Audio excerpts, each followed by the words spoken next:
Okay, hello mga tol, and welcome to channel MMOPH, and hi guys, welcome back to the channel.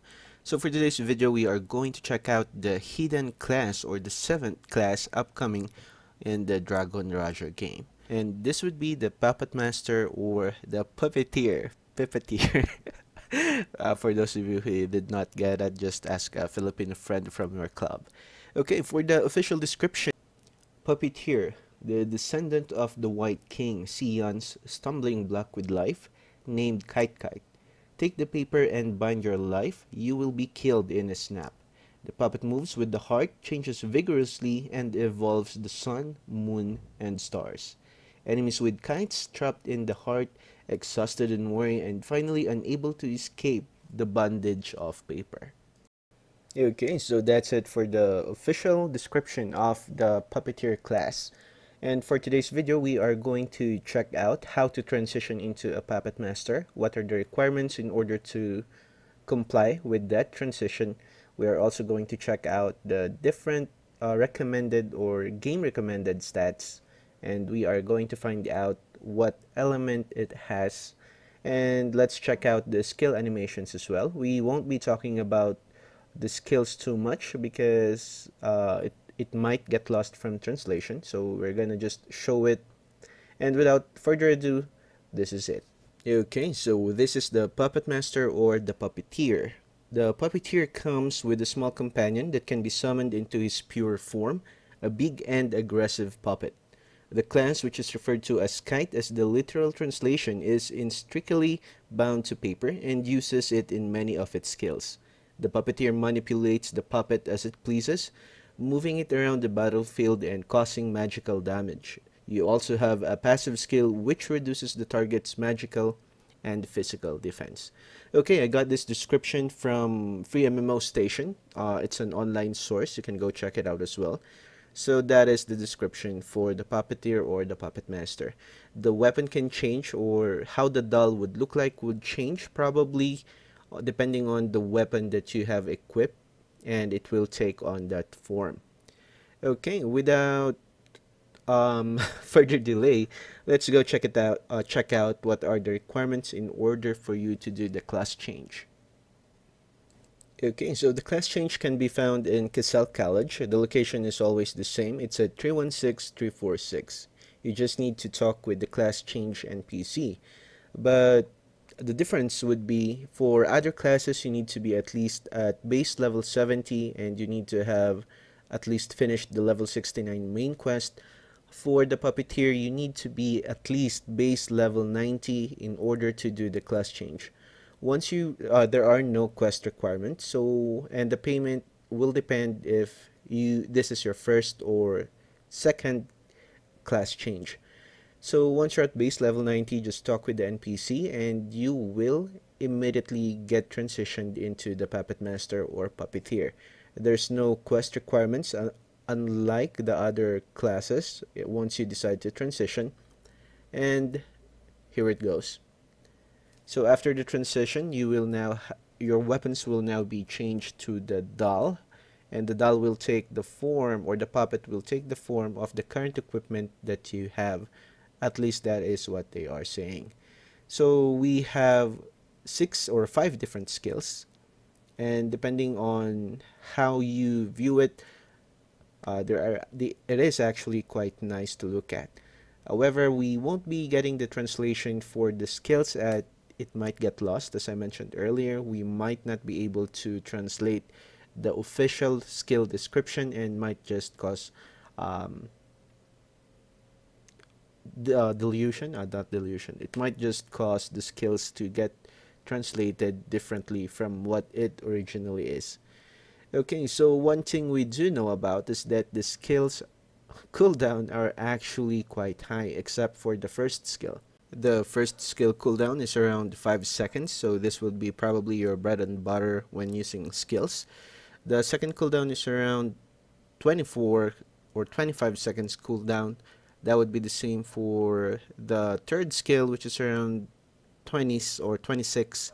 And for the fourth skill, that would be the same as well, except for the fifth skill, which is around 40 seconds in its cooldown. So some of the cooldowns are actually quite high. And as you can see, the attacks are ranged. So it's a ranged class. And one thing that you need to take note of is that every time you're not attacking, the puppet will return to its original form, which is a cute doll. Either you're holding it or floating around you, or it's gonna be in your shoulders. It depends on the animation, but it's actually quite cool. It's one of those weapons that actually moves around. Okay, so let's try to check out the rankings and check out if there are different equipment for this class.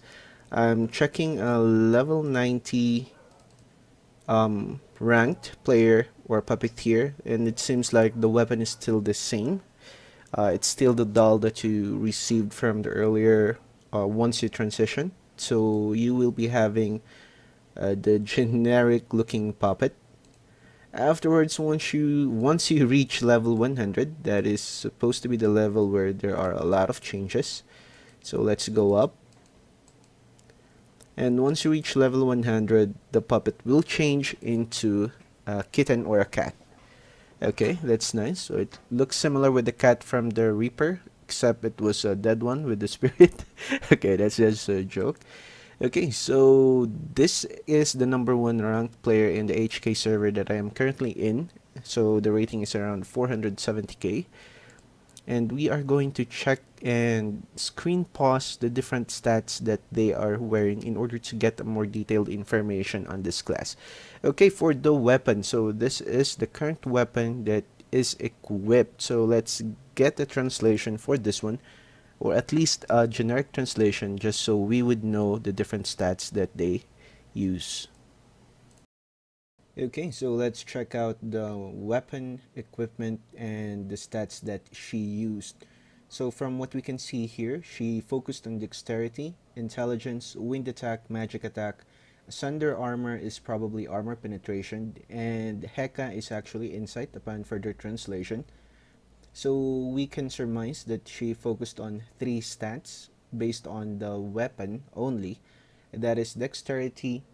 Dexterity will actually give you 240 HP, 2 physical attack, crit rate, and multi-strike. She's probably after the +6 crit and the +2 multi-strike. And for intelligence, she's after the magic attack and the multi-strike as well. It's also one of the game recommended stats for the puppeteer.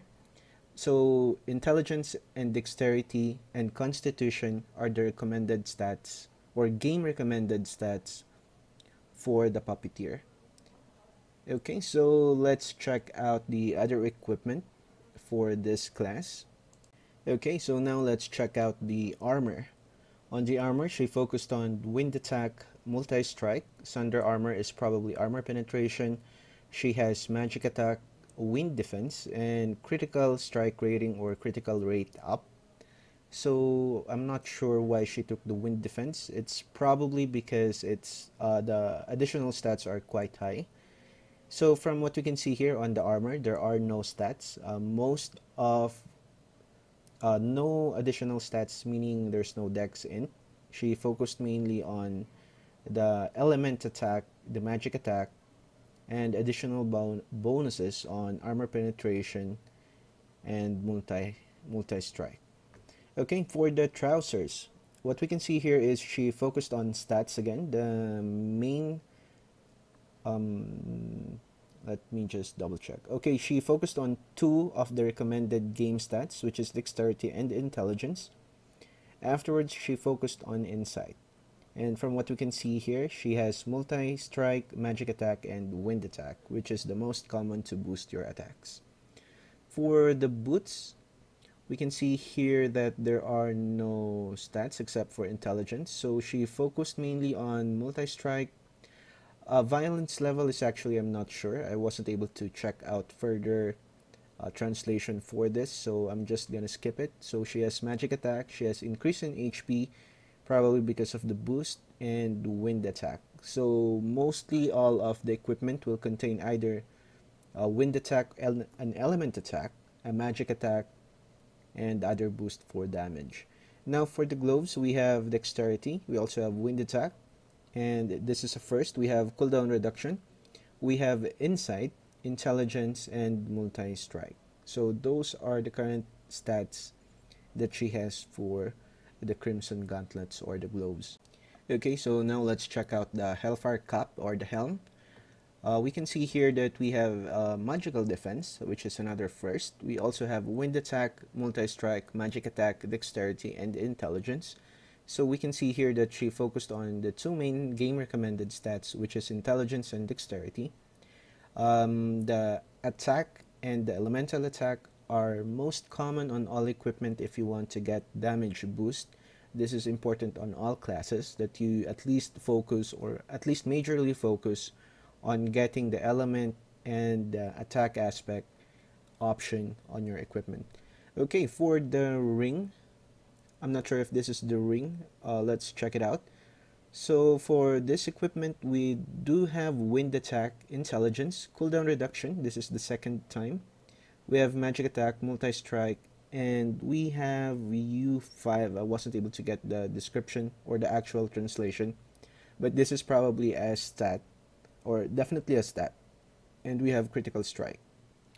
Now for the belt, I'm not sure if, oh yes, this is the belt, and the other one is the bell. It's showing up as a belt. So let's check out the belt. The belt is Intelligence, Sunder Armor, which is armor penetration, I think.